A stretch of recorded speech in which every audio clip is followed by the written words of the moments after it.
Nigerian Electricity Regulatory Commission, Professor James Momo, says the Metering Access Providers Program, popularly called MAP, has come to stay and will help address the metering challenge bedeviling the electricity sector.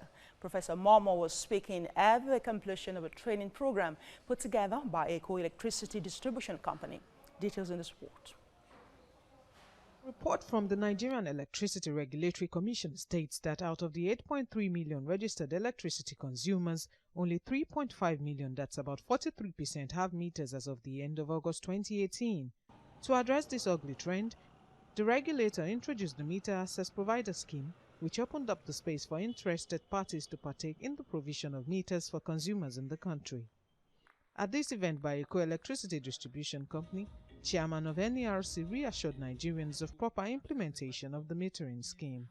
We have it very clear that all the discos, they have signed on the dotted line that will make this transaction very, very friendly and very professionally and business-like.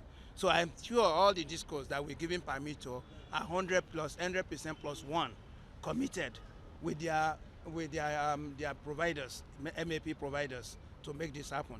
We superintend the discussion, the decision that leads to a solution like of MAP being available to all customers. Timing of doing it in terms of scaling and deployment or making sure it's given at the right time is also within the hands of the disco and their providers.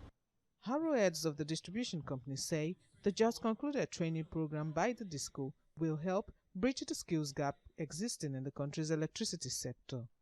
We've already started to see the impact even during their 6 months. So this was a little over 6 months training program, intensive, like I said. And what we expect is that they will now move into departments a little focused, understand the clear vision and mission of the company, which is to ensure that we were the #1 customer-focused or customer-centric utility, not just in Africa, but start to compete globally. So at the end of the day, what all that means to the customer is how do we start working towards this 24/7 power, uninterrupted service. And these are the kind of, I'm excited that I think we're on the right track. The skills setting required for the electricity industry is huge. It's massive across the entire spectrum, whether you're looking at linesmen, whether you're looking at marketing guys, whether you're looking at legal, whether you're looking at the engineers and all that. And it's also specific to the industry. So we can get them from different places, but we in EcoDisco have decided that we are going to train people to meet with our peculiar needs, because this is one industry that holds the key to the diversification of the Nigerian economy. So it's going to play a very strategic role going forward. Issues around cost-reflective service, aggregate technical and commercial collection losses, energy theft were raised at this gathering.